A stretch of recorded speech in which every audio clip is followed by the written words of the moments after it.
Pemilik pusat peranginan diminta sentiasa mematuhi peraturan ditetapkan pihak berkuasa sebelum melakukan sebarang aktiviti pelayaran. Demikian tegas Ketua Menteri Datuk Seri Panglima Musa Haji Aman ketika mengulas insiden 4 orang hilang di perairan Kudat baru-baru ini. Khusus kepada tuan punya resort atau pemilik resort, kalau belayar ataupun pergi ke laut, mesti berhati-hati dan mesti mengikut peraturan-peraturan atau prosedur-prosedur yang sedia ada. Safety, apa tu? Apa kita panggil? Melaporkan kepada pihak berkuasa. Dan seterusnya, yang penting kita dapat melaporkan kepada pihak-pihak yang berkuasa supaya kalau apa-apa berlaku senang mudah kita cari. Ini nasihat saya, jangan terus berjalan atau berlayar. Datuk Musa yang ditemui pemberita RTM di Pitas juga meminta pemilik pusat peranginan memaklumkan sebarang aktiviti pelayaran mereka kepada pihak berkuasa. Bersyukur atas kepulangan 4 mangsa dalam keadaan selamat, Datuk Musa turut merakamkan ucapan terima kasih dan syabas atas usaha pasukan keselamatan yang bertungkus lumus melaksanakan operasi mencari dan menyelamat mangsa.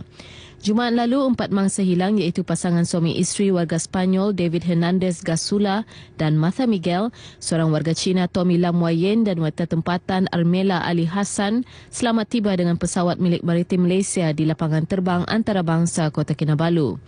Mereka dijumpai selamat kira-kira pukul 8.30 pagi hari sebelumnya dan ditemui berada di bot milik nelayan Vietnam di perairan Pulau Amboina Cay, perhampiran sempadan Malaysia-Vietnam, kira-kira 240 batu nautika dari perairan Kudat. Terdahulu, Datuk Musa merasmikan Pesta Bengkoka dan Keamatan Daerah Pitas 2016 di dataran Bengkoka Pitas. Dalam ucapannya, beliau menyatakan keyakinan pesta itu bukan sahaja mampu menarik pengunjung, bahkan menyumbang kepada pemahaman budaya dan identiti masyarakat pelbagai kaum ke arah sikap toleransi dan perpaduan. Ketika ditemui pemberita RTM, Datuk Musa berkata potensi pelancongan di Pitas perlu diperkembang sesuai dengan statusnya yang terkenal dengan kekayaan sumber di laut dan darat. Ke arah itu, kerajaan negeri sentiasa memberi bantuan sewajarnya bagi membangunkan daerah berkenaan, khususnya dalam penyediaan infrastruktur. Pitas ini memang banyak daya tarikan dia. Pulau, apa lagi? Pantai, batu-batu yang boleh menarik pelancong datang. Jadi kita sebagai kerajaan negeri, kita menolong dari segi pembangunan infrastrukturnya supaya tempat ini mudah dilawati oleh pelancong-pelancong datang. Menyentuh mengenai Pesta Keamatan, katanya tema sambutan kali ini perlu dihayati semua pihak bagi menjamin kesejahteraan dan keharmonian rakyat pelbagai kaum. Lebih 3,000 pengunjung memeriahkan pesta ini yang menyediakan pelbagai acara menarik seperti pertandingan sukan rakyat, pertandingan memancing, pertandingan togunggu dan pertandingan perahu berhias.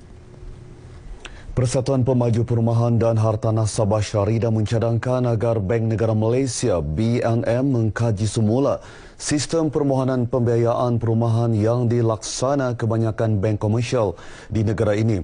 Timbalan Presiden Syaridah Chiu Sang Hai berkata, ini kerana sistem permohonan pembiayaan perumahan di negara ini terlalu rumit sehingga mengakibatkan rakyat, khususnya golongan berpendapatan rendah, tidak dapat memiliki rumah sendiri.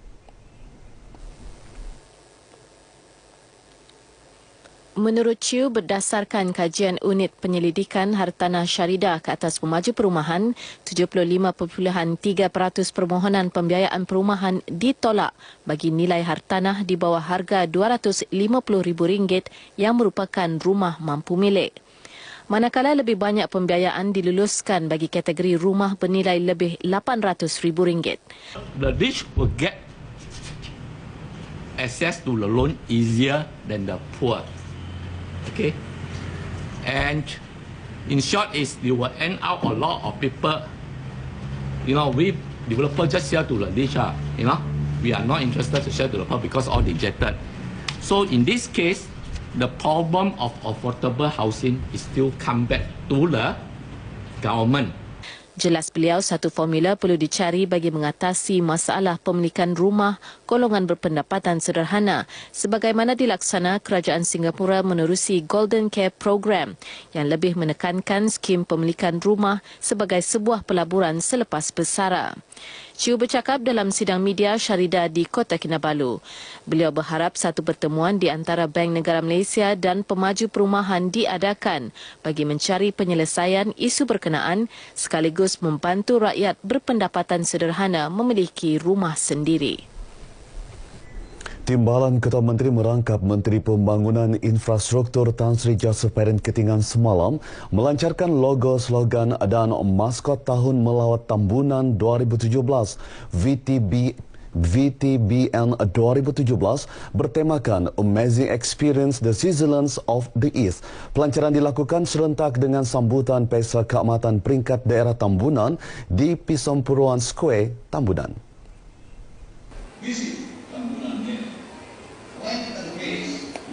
Berucap dalam majlis tersebut, Tan Sri Pairin yang juga ahli Parlimen Keningau berkata, Tahun Melawat Tambunan merupakan antara inisiatif mempromosi produk-produk pelancongan termasuk adat budaya dan masakan tradisi yang terdapat di daerah berkenaan.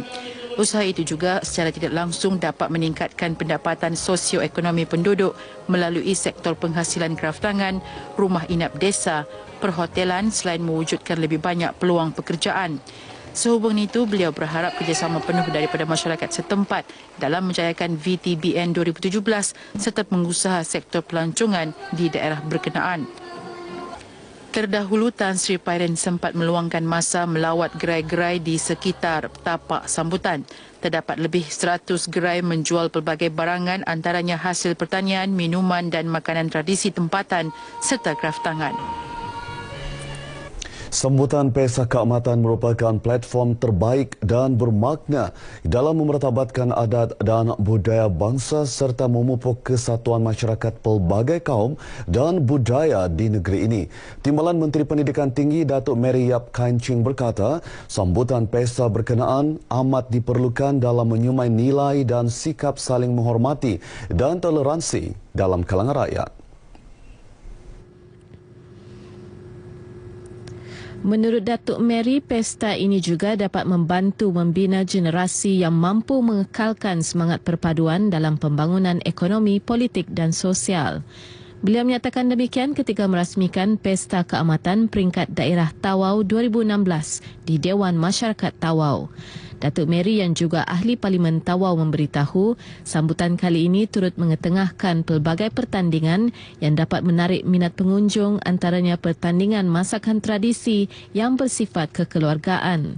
Terdahulu, Presiden Majlis Perbandaran Tawau Ali Jus Sipil berkata penganjuran pesta itu bukan sahaja bertujuan sebagai simbolik semata-mata tetapi untuk memertabatkan adat budaya bangsa dan mengerat persahabatan. Nilai perpaduan, mahabbah, bersatu hati dan kasih sayang bukan sahaja menjadi tunjang perpaduan dan muhibah di antara kaum, malah menolak fahaman atau nilai negatif yang meruntuhkan keamanan dan keharmonian kaum dan agama.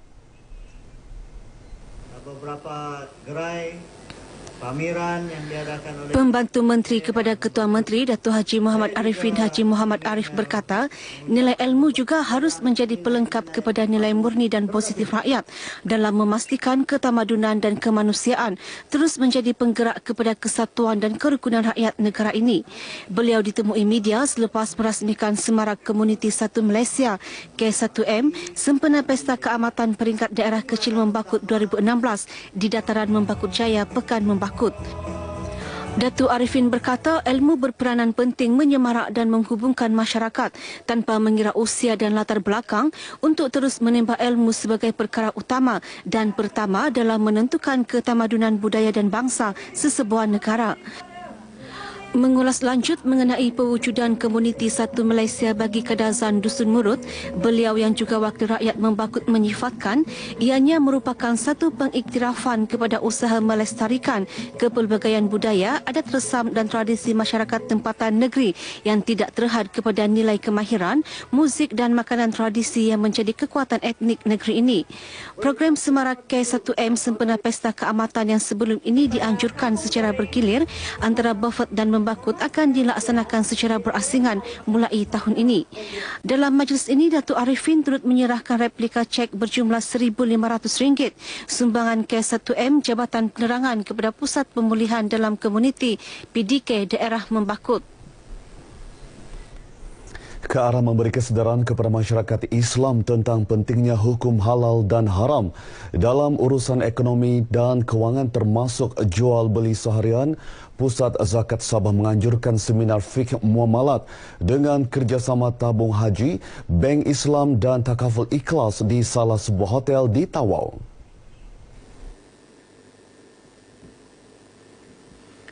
Seminar yang dijayakan melalui Jalinan Kerjasama Strategi Lautan Biru Kebangsaan NBOS ini dihadiri kira-kira 200 peserta dari sekitar daerah berkenaan. Berucap merasmikan seminar tersebut, Menteri Belia dan Sukan Datuk Taufik Abu Bakar Ditingan berkata, adalah penting untuk setiap umat Islam melaksanakan urusan seharian mengikut syariah dan berpandukan kepada kitab suci Al-Quran dan Sunnah. Ini bagi mengelak masyarakat Islam tersasar dari ajaran sebenar dan melakukan perkara-perkara yang diharamkan agama. Menurut Datuk Taufik, Malaysia merupakan negara yang disegani dan dicontohi negara Islam lain berikutan perkembangan dan transformasi yang digagaskan kerajaan dalam semua bidang termasuk aspek pengurusan agensi berkaitan ibadah dan ekonomi umat Islam. Ini terbukti apabila pengurusan zakat negara ini diiktiraf sebagai sistematik dan terbaik di dunia selain pengurusan ibadah haji yang menerima penerapan 5 bintang dari Kerajaan Arab Saudi. Malaysia juga merupakan antara negara Islam terawal memartabatkan institusi keuangan dan perbankan Islam. Pada seminar tersebut, Takaful Ikhlas turut menyerahkan zakat berjumlah RM10,000 yang disampaikan kepada pengerusi Majlis Ugama Islam Sabah Muiz, Datuk Muhammad Suhaili Said. Lebih 300 anggota polis diraja Malaysia PDRM pelbagai pangkat termasuk dari bahagian pengurusan mengambil bahagian dalam pertandingan menembak sempena sambutan Hari Polis ke-209 peringkat Ibu Pejabat Polis Kontingen IPK Sabah di Kepayan. Ia melibatkan 4 kategori iaitu pegawai tertinggi, pegawai kanan peringkat rendah dan pengurusan serta agensi lain.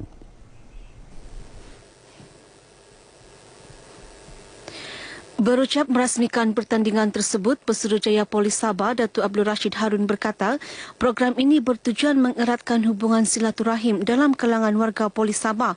Ia juga menjadi medan latihan terbaik untuk anggota terlibat menunjukkan kemahiran mereka selain menjadi ruang berkongsi pengalaman, terutamanya anggota yang masih baharu dalam bidang kepolisan.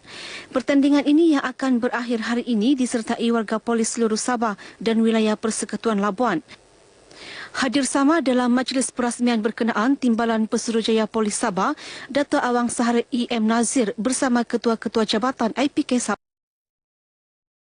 Seramai 20 peserta kanak-kanak menunjukkan bakat masing-masing dalam pertandingan akhir bintang kecil Yayasan Satu Suria yang julung kali diadakan.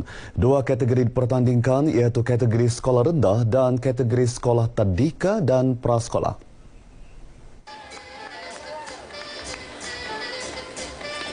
Pelajar Sekolah Kebangsaan Stella Maris, Puteri Nabila binti Yusof, muncul juara kategori sekolah rendah sekaligus membawa pulang hadiah wang tunai RM500, komputer reba, piala, sijil dan hamper. Manakala tempat kedua dan ketiga masing-masing milik Azra Khairani Asman dan Ara Nawida Abdul Jalil. Bagi kategori tadika dan prasekolah, juara milik Norazini Abdullah yang membawa pulang wang tunai RM300, piala, sijil dan hamper.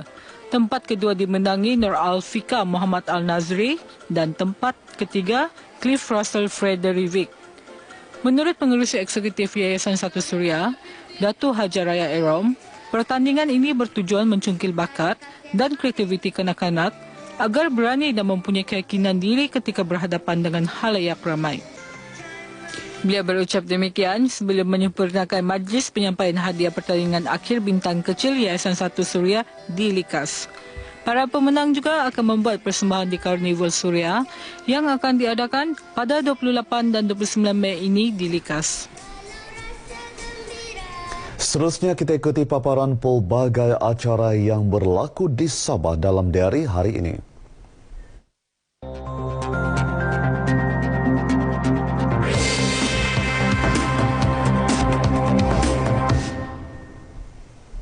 Pada pukul 9.30 pagi ini akan berlangsung pertandingan menembak sempena peringatan Hari Polis ke-209 tahun 2016 bertempat di Lapang Sasar, Ibu Pejabat Polis Kontingen Sabah Kota Kinabalu. Sementara itu, pukul 12.30 hari nanti, Majlis Penyampaian Hadiah PAM Interprofessional Bodies Game 2016 Anjuran Pertubuhan Arkitek Malaysia akan diadakan di Karambunai. Manakala pukul 7 malam nanti, Kemuncak Mencari Bintang Sabah FM musim ke-5 akan diadakan di dataran Bengkok Kapitas. Akhir sekali, pukul 11.30 malam ini, Timbalan Perdana Menteri Datuk Dr. Ahmad Zahid Hamidi dan isteri dijangka tiba di Terminal 2 Lapangan Terbang Antarabangsa Kota Kinabalu. Paparan itu mengakhiri bahan berita dari Sabah hari ini. Kembali kepada Delilah di Angkasa Pri. Silakan.